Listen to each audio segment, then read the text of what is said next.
Hello everyone, I'm Chris Mozillo, Seedson, and this is a review of World of Final Fantasy. World of Final Fantasy. So, World of Final Fantasy is what I can only briefly describe as a fun, dumb, and really adorable RPG set in an amalgamation universe of basically every Final Fantasy universe, with heroes, monsters, and towns all coming together into one giant reference fest. And it's pretty fun. At least if you like Final Fantasy. I kind of hope it's fun if you never really played Final Fantasy before, because it's fun. The game follows Lan and Rain, who are two twins who are deceptively young, what with them supposedly being 15, despite Lan having a almost full-time job in a coffee shop, also being the only worker there, and probably breaking several child labour laws. Upon discovering that their entire life is a lie, they're sent into the world of Grimoire, or essentially the world of Final Fantasy, and are tasked of regaining their memories by enslaving monsters. Sorry, imprisoning mirages. Which doesn't exactly sound too good either, because, I mean, it's basically imprisoning.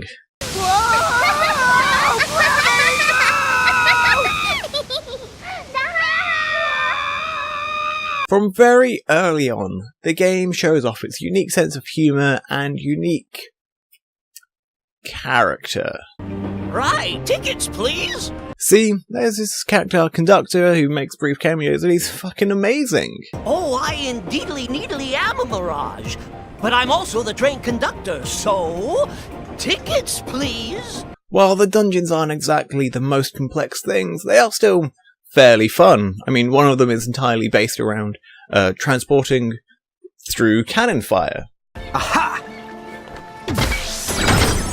Nice! It's a perfect...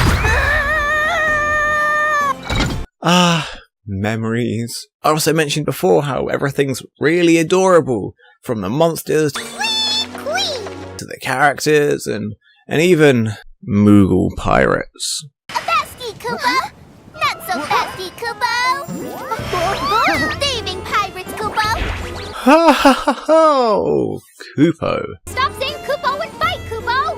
Whoops! Eventually, after a couple of battles, you finally actually learn what the entire game is all about. The prophecy says quite clearly that the giants from the hills would collect 4 keys. Oh yeah, giants and 4 keys, Kupo. Open up a pathway to the Crystal Tower. Ah, Crystal Tower, of course, Kupo. Brave its dangers.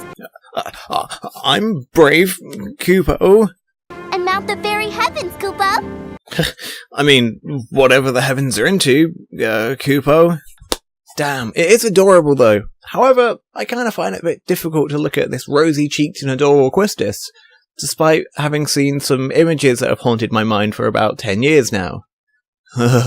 Now, without wanting to spoil the story too much, you might be sat there thinking, things sound a little bit suspicious.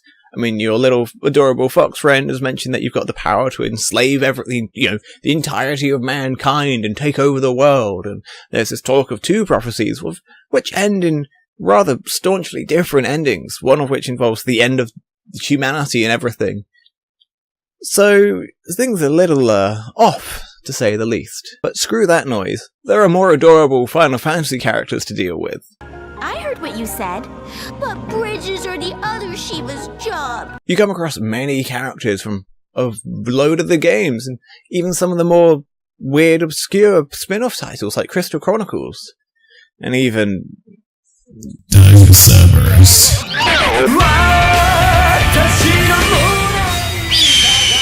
Let's forget that one, yeah? You go to these iconic locations from various Final Fantasies, one of which is an amalgamation of Nibelheim and the lower sectors of Midgard from Final Fantasy VII. Hey you wanna practice with me? I'm sorry? Hey you wanna practice with me? Oh, no, I'm okay, thanks. You wanna practice with me?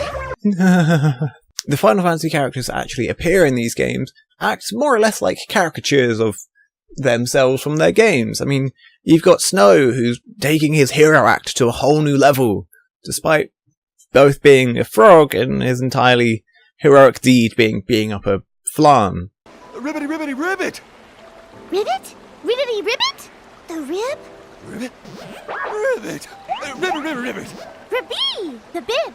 Fuck, even Cloud and Celeste, who are two super serious characters, have these amazing comedic moments and plays on some of their more iconic scenes, like the opera scene. And a lot of this comes down to the wonders of a weird robotic Sid. Rude. I'm just as human as you. Just because I sometimes have a habit of...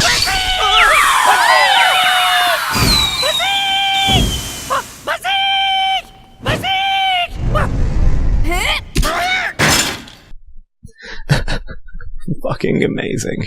Honestly, it's such a love letter to Final Fantasy in a whole that I could sit here and talk about each individual moment that I loved that referenced either a Final Fantasy or a trope from a Final Fantasy game, or was, almost a one-for-one of an iconic scene, but just a little bit weird enough to not quite work. It's fun and enjoyable. I loved it, but I feel like I should maybe actually talk a little bit more on the game. So if you've got your tickets, please!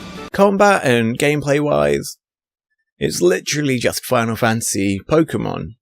You've even got transfigurations. You literally just catch monsters, or mirages, and add them to your team for them to fight alongside you. Except in this instance, well, you put them on your head because that just seems like a logical thing to do.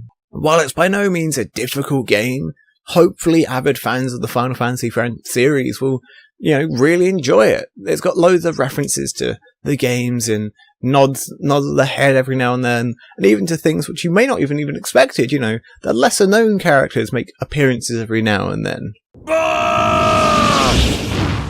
I'm back with a vengeance! The story does kind of begin to suffer a little bit towards the end, purely just because when they start talking about this, the bigger picture story, the actual nitty-gritty of the plot, phrases and vernaculars thrown around so frequently, but never really explained or brought up again, that I felt a little bit lost at times. It's by no means, necessary to the plot, but just a little bit lacking, and I kind of wish there was a glossary of some form to explain what the fuck was going on at times. Ta-da! Cut that out! Oh. Sorry about Lon.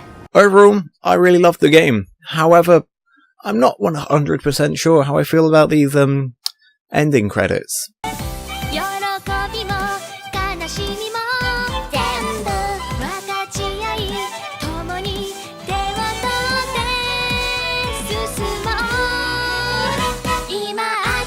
I mean, look at this. They look so weird.